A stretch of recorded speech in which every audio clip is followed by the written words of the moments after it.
Hey there! Welcome to Owl the Storyteller.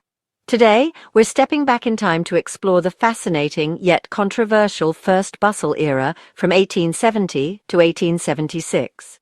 This fashion trend created some seriously jaw-dropping silhouettes, but it wasn't all glamour and glitz. Let's dive into the disadvantages and criticisms that came along with the First Bustle period. Okay, let's talk about practicality, or the lack thereof. The bustle gave women an exaggerated rear projection, but at what cost?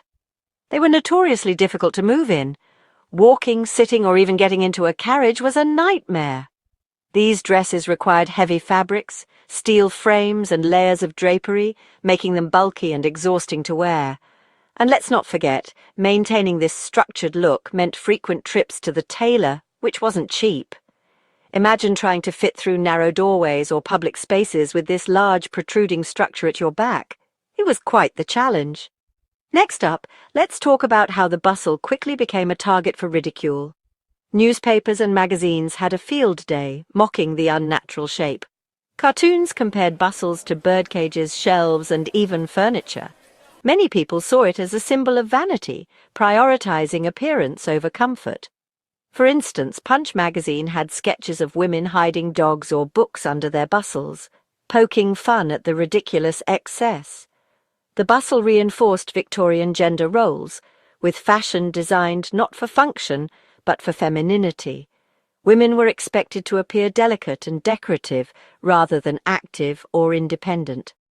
Unlike men's practical suits, women's fashion restricted movement and reinforced social hierarchy.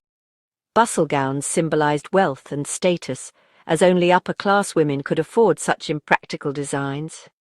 And then there were the health concerns. Tight corsets combined with heavy skirts led to spinal strain, breathing issues, and fainting spells. The lack of ventilation in those layered gowns was a recipe for discomfort and hygiene problems. Some doctors even warned against the long-term effects of wearing bustle-enhanced corsets from a young age. So, while the First Bustle Era was visually stunning, it faced major backlash for its impracticality and restrictive nature. However, these criticisms paved the way for later dress reform movements, demanding more functional and comfortable fashion for women. The economic impact was also significant. Working-class women couldn't afford such extravagant fashion, highlighting the stark economic disparities of the time. Socially, the bustle created a clear divide, as only the wealthy could indulge in such impractical attire, further entrenching class distinctions. Critics argued that the fashion was a wasteful display of wealth, with resources spent on maintaining an impractical and uncomfortable style. The restrictive nature of the bustle also sparked early feminist critiques, as it symbolized the broader societal constraints placed on women. These critiques contributed to the growing women's rights movement, advocating for more practical and liberating clothing options. Over time, these pressures led to significant changes in women's fashion, moving towards more functional and comfortable designs. The First Bustle Era, despite its visual appeal, serves as a reminder of the complex interplay between fashion, society, and economics.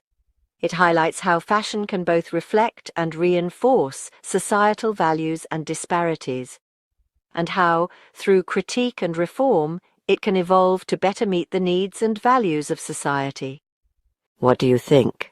Was the bustle a masterpiece of fashion or an unnecessary burden? Let's discuss in comment. And don't forget to like and subscribe for supporting us.